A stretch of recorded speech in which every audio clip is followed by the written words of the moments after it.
Hi, my name is Mikey and I'm serving with Shirley Heinze Land Trust this year as the AmeriCorps member. I chose to serve because service is an opportunity to show sincere dedication to building, supporting, and participating in community.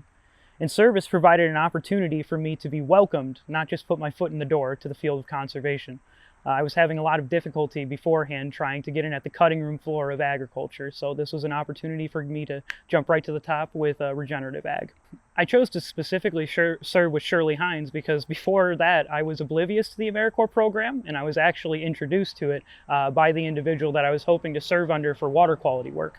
Serving with Shirley Heinze Land Trust allowed me to see that conservation is a multidisciplinary field with many angles, including individuals from the for-profit sector, the non-for-profit sector, and government agencies, all coming together to achieve a common goal. Sustainable solutions to these conservation goals are mutually beneficial for people and the environment, both economic and social.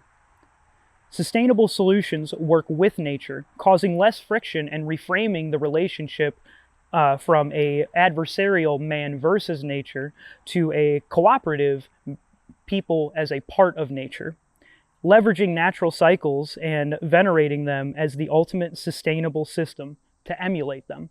During my time with Shirley Heinze, I became much more familiar with and aware that despite agricultural operations contributing significantly to environmental issues, farmers can actually be our best allies in mitigating some of these issues. In conservation agriculture, some of the principles aim to reduce the amount of inputs that are put on the field, inclusive of fertilizers and pesticides.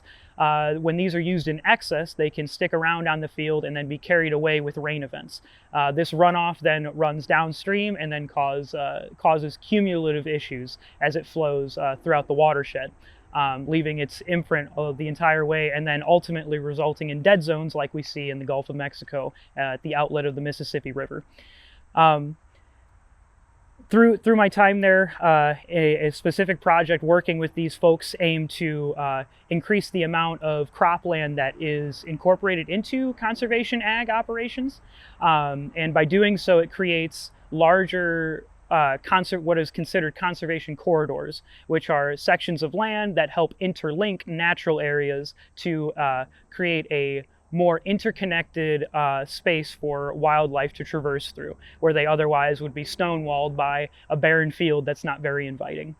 As far as my next steps, I plan to keep my Ed Award in my back pocket until I find a program that is absolutely in line with my professional goals. Somewhere along the lines of growing my understanding of conventional agricultural operations so I can better and more clearly see where regenerative practices can be phased in without hindering the farmer financially. However, in the meantime, I have submitted my application to Region Roots, which is the local food aggregate arm of the Northwest Indiana Food Council, and they work towards reducing two barriers for producers looking for a local market, as well as local people looking for local food.